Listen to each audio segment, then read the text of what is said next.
The Boycott, Divestment, and Sanctions Movement, BDS for short, released its impact report covering Q4 of 2023 and Q1 of 2024. The BDS movement aims to apply similar pressure to Israel as was applied to apartheid South Africa. While many official and unofficial supporters of Israel would reject any comparison between South Africa's apartheid and Israel's apartheid actions on the West Bank, legal scholars and experts would disagree, with the vast majority concluding that Israel is in fact committing apartheid and racial domination. Israel even has a policy called hafrada, which literally means separation in Hebrew. What is even more interesting, however, is that even at their own anti BDS conferences, Israel's supporters can't help but make the comparison between apartheid Israel and apartheid South Africa themselves. While BDS on its own will probably never bring justice to Palestinians, its importance cannot be overstated. Israel is an incredibly inefficient economy. The fact of the matter is that most Israeli government programs are heavily subsidized by charitable donations through a wide network of Israel affinity organizations who fundraise for Israeli causes like crazy. So while Israel projects an image of being a startup nation with a strong and vibrant economy who made the desert bloom, it is in fact highly dependent on charity and handouts to maintain itself. With an economy quickly slowing down on its own and having proven that its economy cannot withstand a military mobilization without plummeting, the importance and relevance of BDS becomes ever so clear. So let's have a look at some of the achievements of BDS between the final quarter of 2023 and the first quarter of 2024, and discuss some of their long term and short term ramifications. BDS is quick to let us know that the ICJ ruling that Israel is plausibly committing genocide has accentuated the impact of their own work, especially vis a vis the weapons industry and state transfers of weapons. Specific impacts on the level of states and local government. The African Union has effectively suspended Israel's observer status. Now, bear in mind that Israel was probably already on shaky ground here due to Israel's support of South African apartheid. However, the question is, what's the big deal? Well, a large part of the planet's rare earth elements are located on the African continent. This is one of the reasons as to why countries like China have invested heavily into African infrastructure and the building of relations. Many of these rare earth elements are crucial for the development of green energy solutions, among other things, one of the industries that Israel claims to be a forerunner in. Unsurprisingly, Norway once again opting to stand on the right side of history.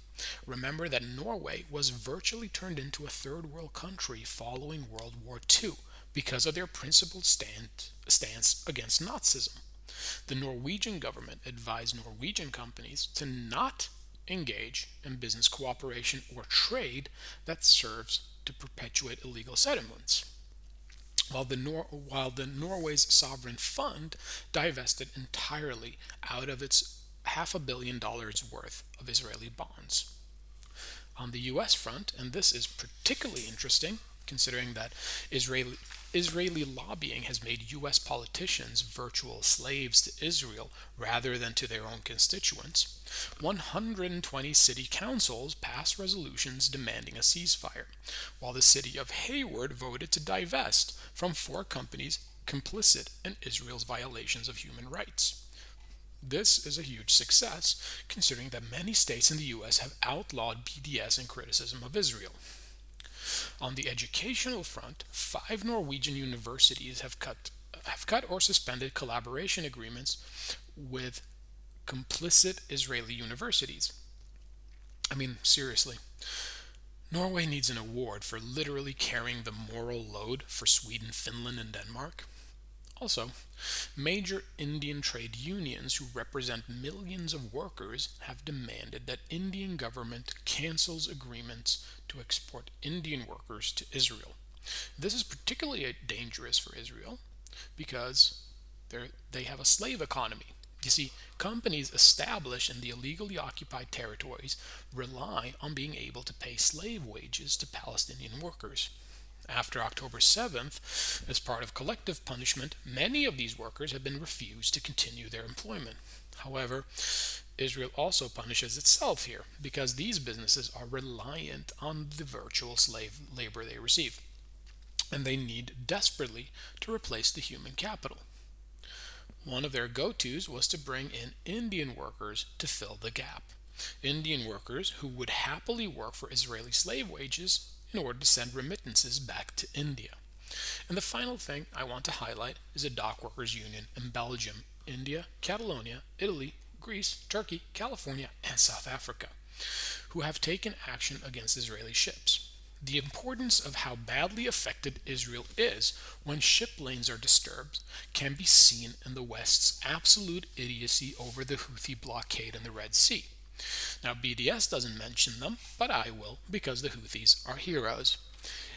If you ever believed in the notion that Western values are somehow chivalrous, or that Western values tell us to stand up for the little guy, or that Western values dictate that you put principles and morals over expedience, the Houthis have put you to absolute shame. A ragtag bunch of people have decided to live up to the requirements of international law better and more steadfastly and at a higher price to themselves than the entirety of the West combined. And what did the West do to the ragtag bunch of people who are one of the only countries on earth living up to international law? Our politicians tried to gaslight us and then proceeded to bomb them. Back to BDS and its impact, though. As far as I can see, we're seeing a major movement in the right direction.